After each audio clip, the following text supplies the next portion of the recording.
This video will show you how to release cargo from your warehouse on-hand inventory through the warehouse module. So we will not be loading it on a bill of lading, airway bill, or truck. It's going to be leaving the warehouse facility otherwise. So to get started, first and foremost, we need to be in the warehouse module. The warehouse withdrawal or release entry will be located in the receiving section under warehouse withdrawal entry. Go ahead and click on that link to take you to the withdrawal list screen where you will find all your previous releases or withdrawals. As always, on these list screens, you'll be able to make searches to find a particular release, either by release number, customer, original warehouse number, you name it, it's there for you. You can also right click and copy to copy all the information from a previously created release and then go ahead and link new warehouses to it. For today, we'll go ahead and get started with a new warehouse withdrawal entry.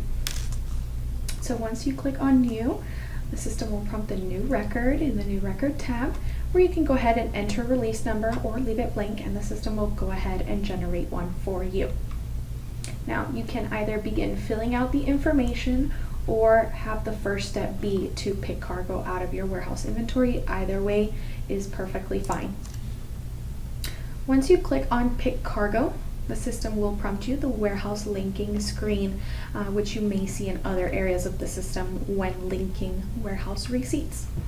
So you can go ahead and search for those warehouse receipts by warehouse number, customer, any one of these filters you see here. You can also scan items directly into the release as well, or click on Browse to take you to the list screen.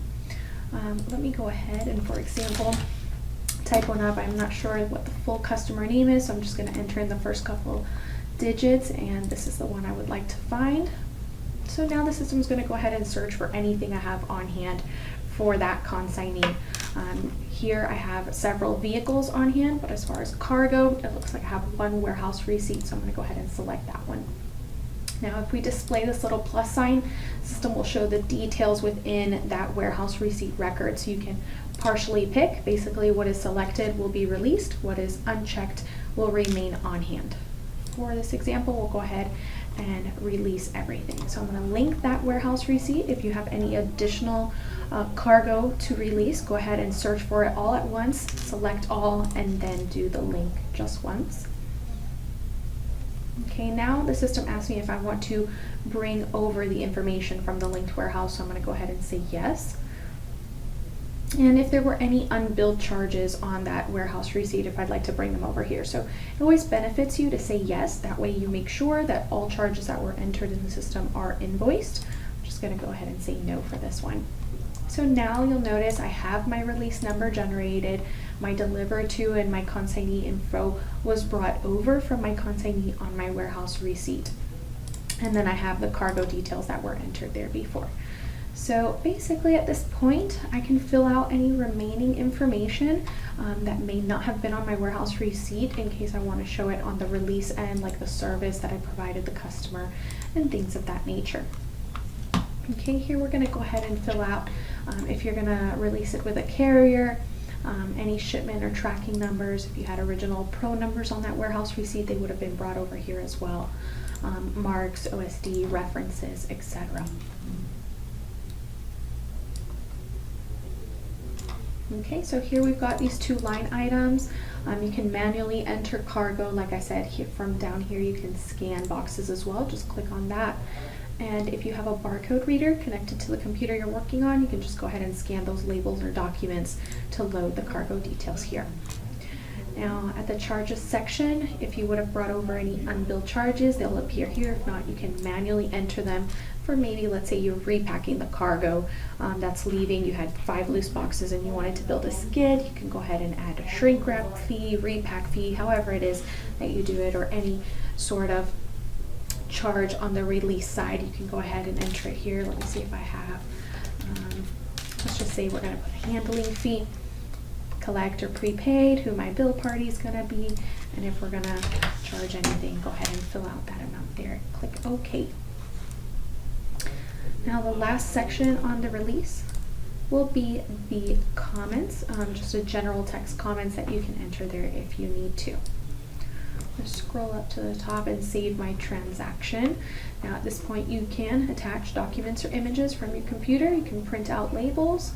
Let's go ahead and check out forms to print. Okay, you can generate a pick order for your warehouse personnel so that they can go ahead and start picking and preparing the things that are going to be released. There's a couple different release orders available as well. We'll check out the laser, which is our standard, and laser L is just that it's a landscape document. So I personally prefer landscape documents versus just the standard. We'll go ahead and preview both of those. Okay, here's the tally out slip or the pick slip. That goes ahead and shows you the warehouse details with then the line item details within, whether it's been picked and verified, your totals down at the bottom, things like that. And then since you're in the print preview screen, you've got all these features you see here along the top. Okay, and here's the cargo release document. This is very similar to the first one, but it doesn't have a picked or loaded, so this one's more for customer use or maybe to keep on file. And again, you can email it, attach it to the transaction, print and close out. Okay.